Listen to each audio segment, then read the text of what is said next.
प्रिय छात्रों, इस वीडियो में मैं आपको NCERT गणित वर्ग 10 के प्रश्नावली 9.1 का प्रश्न संख्या 9 बताएंगे। तो देखिए पहले क्या है प्रश्न। एक मीनार के पाद बिंदु से एक भवन के शिखर का उन्नयन कोण 30 डिग्री है और भवन के पाद बिंदु से मीनार के शिखर का उन्नयन कोण 60 डिग्री है। यदि मीनार 50 मीटर ऊंची हो तो भवन की ऊंचाई ज्ञात कीजिए। तो सबसे पहले यहाँ एक चित्र बनाना है, तो पहले एक चित्र बना लेते हैं।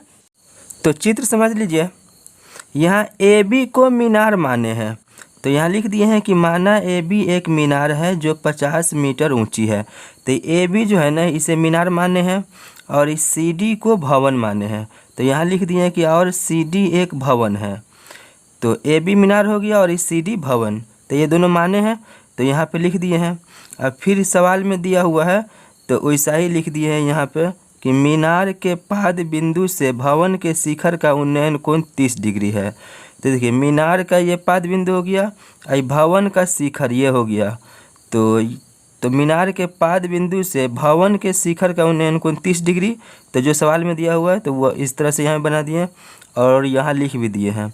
फिर उसके बाद है कि और भवन के पाद बिंदु से मीनार के शिखर का उन्नयन कोण 60 डिग्री। तो यह भी सवाल में दिया हुआ है, तो वैसा ही देख लीजिए, ये भवन का पाद बिंदु हो गया और ये मीनार के शिखर का उन्नयन कोण ये 60 डिग्री हो गया। तो इतना लिख दिए यहाँ पे, जैसे जैसे चित्र बना है वैसा ही। तो इस तरह से ये जो त्रिभुज बना है ना, तो पहले ये त्रिभुज में आएंगे ABD में। तो यहाँ पे लिख लीजिए समकोण त्रिभुज ABD में। तो पहले समकोण त्रिभुज ABD में आएंगे। तो ABD में जो जो चीज़ दिया हुआ है और क्या चीज़ निकालना है उसको पहले यहाँ लिख लेंगे। तो दिया हुआ है, देखिए AB की लंबाई तो दिया हुआ है और AB त्रिभुज में देखिए ई कोण के लिए ये हो गया लंब।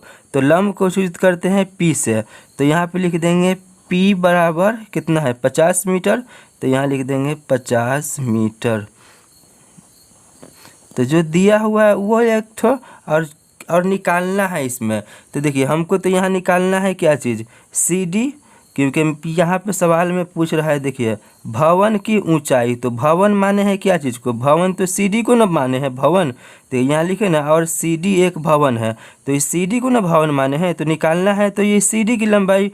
तो ई त्रिभुज में जो अभी निकाल रहे हैं ABD में, तो देखिए ई आधार जो है ना, तो ये दोनों त्रिभुज में है। त्रिभुज ABD में भी यही आधार है और त्रिभुज BCD में भी यही आधार है। तो ये आधार जो निकल जाएगा ना, तो फिर ये आधार से ये लंब निकाल लेंगे। तो पहले यहाँ पहले त्रिभुज ABD में पहले ये लंब से आधार निकाल लेते हैं। तो ये लंब तो हो गया 50 मीटर। तो ये आधार पहले यहाँ तो आधार निकाल लेते हैं। तो यहाँ आधार को सूचित करते हैं कितना से, ये B से। तो यहाँ B, तो B का लंबाई देखिए यहाँ पे जो नाम है ना वही लिख देते हैं। तो BD, तो BD नाम ही लिख देते हैं यहाँ पे। तो यहाँ पे नाम लिख दिए BD। और उसके बाद इसमें जो कोण है, तो त्रिभुज ABD में जो कोण है यहाँ पे, तो यही कोण है 60 डिग्री। तो ये का नाम क्या हो जाएगा ADB। तो यहाँ लिख देंगे कोण ADB बराबर 60 डिग्री हो गया। तो अब यहाँ पे देखना ये है कि P और B का संबंध किससे है। तो P और B का संबंध होता है tan से। तो यहाँ लिख देंगे tan और कोण का मान तो 60 है, तो यहाँ पे लिख देंगे 60 डिग्री। अब बराबर तो tan का होता है P/B। तो यहाँ लिख देंगे मतलब tan का हो गया P/B। अब tan 60 का मान यहाँ लिख दीजिए। तो tan 60 का मान कितना होता है, तो tan 60 का मान होता है √3। तो यहाँ √3 लिख दिया। और P, तो P का मान कितना है 50। तो यहाँ पे लिख देंगे 50 और बटा में B, तो B का मान तो निकालना ही है। तो ये BD जैसे है ना वैसा ही यहाँ पे लिख देंगे BD। उसके बाद अब यहाँ पे क्या करना है कि इसको तिरछा गुना कर देना है, इसका गुना इससे और इसका गुना इसके नीचे जो एक है ना, तो 1 से कर देंगे। तो पहले जो इंग्लिश का लेटर है ना इसको पहले गुना कर लेंगे। तो BD को √3 से गुना करेंगे। तो यहाँ पे हो जाएगा ये BD और √3। अब बराबर ये 50 को एक नीचे 1 है, तो 1 से गुना करेंगे तो 50 से कहीं 50 ही रहेगा। तो BD को अब क्या करना है अलग। तो BD को अलग करेंगे तो ये √3 तो इनने आएगा बटा में। तो वैसा ही लिख देते पहले ये BD बराबर ये 50 ऐसी, अब बाटा में ये √3 आ गया।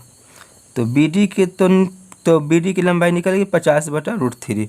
तो अब देखिए, तो इसमें हो गया। तो आप समकोण त्रिभुज के में आएंगे, समकोण त्रिभुज BCD में। तो यहाँ पहले लिख लेते हैं, समकोण त्रिभुज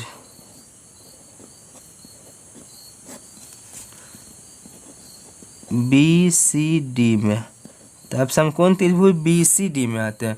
तो इसमें जो चीज़ दिया हुआ है आप उसको लिख लीजिए। तो ये तो BD की लंबाई तो निकल गई, तो BD यही है ना, तो आधार तो निकल गया। तो निकालना है लंब, तो ये आधार और लंब को लिखेंगे। तो पहले ऊपर ये लंब को लिख लेते हैं। तो लंब कितना है, देखिए यहाँ पे लंब को सूचित करते हैं P से। तो लंब तो निकालना ही है ही नहीं इसमें। तो लंब का नाम क्या है, देखिए CD नाम है। तो ये CD नाम खाली लिख देते हैं यहाँ पे। तो ये इसको यहाँ पे CD नाम लिख देते हैं। और B, तो B देखिए यहाँ पे B के तो यही है ना BD। तो BD की लंबाई तो यहाँ पे निकला है ना 50/√3।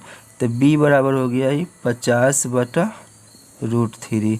और यहाँ पे फिर कोण लिख दीजिए कितना है। देखिए ये समकोण त्रिभुज, इसमें कौन सा कोण है, देखिए ये BCD में जो कोण बना है ना यहाँ पे, तो इसका नाम हो जाएगा CBD। तो कोण CBD लिख देंगे कितना, 30 डिग्री। तो यहाँ पे लिख देते हैं कोण CBD। तो कोण CBD हो गया 30 डिग्री। तो अब यहाँ पे देख लीजिए कि यहाँ पे भी वही चीज़ है P और B। तो P और B का संबंध tan से है। तो यहाँ पे लिख देंगे tan, और कोण का मान है 30। तो यहाँ पे लिख देंगे 30 डिग्री। अब बराबर, तो tan का होता है P/B। तो tan 30 का मान यहाँ लिख दिए। तो tan 30 का मान कितना होता है 1/√3। अब बराबर P का मान देखिए, तो P तो नहीं, तो इसका तो निकालना ही है। तो P का जो नाम है ना, देखिए CD। तो ये CD यहाँ पे लिख देंगे खाली। और B का देख लीजिए, तो B है 50/√3। तो ये 50, फिर इसके बाटा में है √3। तो यहाँ तो पेज ये है। तो यहाँ से आप देखिए समझाते लाइन पर के। अब इसमें क्या करेंगे, जो पहले जो n वाला है ना, तो इसको पहले ऐसा ही उतार लेते हैं। तो n है 1/√3, सेम उतर गया। और उसके बाद देखिए यहाँ पे इसको जो लिखेंगे, तो ये ऊपर में कितना है खाली CD, और ये बाटा में 50/√3। तो पहले ऊपर वाला को सेम लिख लेंगे CD। तो यहाँ पे पहले CD लिख लेते हैं, और इस CD या ये बाटा में जो है ना, तो इसको अगर n लाएंगे तो गुना में हो जाए। तो n गुना में लाएंगे तो ये पलट जाएगा, √3 ऊपर और 50 नीचे। तो इसको n गुना में ले आते हैं। तो गुने, और इसको जो n लाएंगे तो ये पलट जाएगा, ये √3 ऊपर हो जाएगा और ये 50 नीचे। तो ऐसा ही लिख देते हैं यहाँ पे। तो ये √3 ऊपर, अब बटा में ये 50। तो अब यहाँ पे क्या करना है, देखिए अब यहाँ पे इसमें भी वही चीज़ करना है।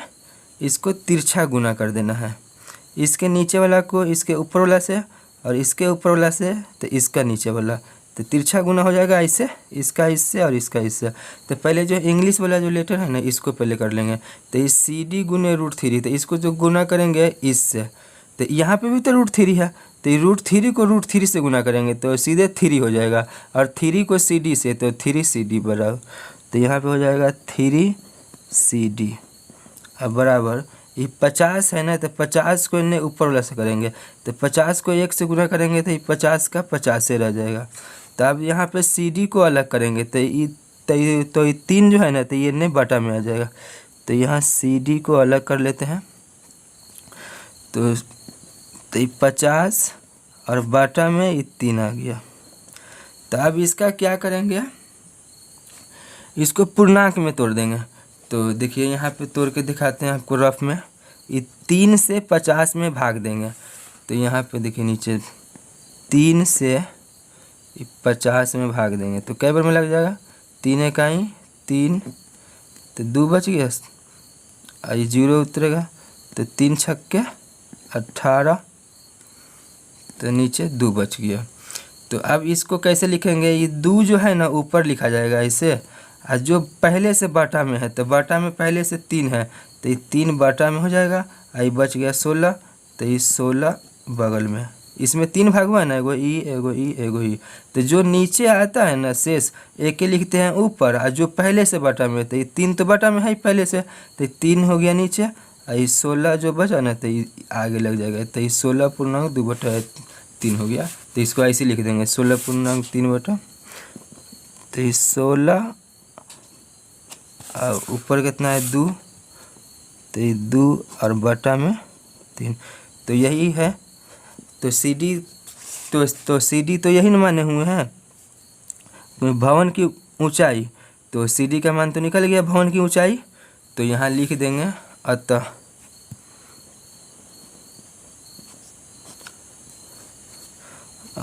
भवन की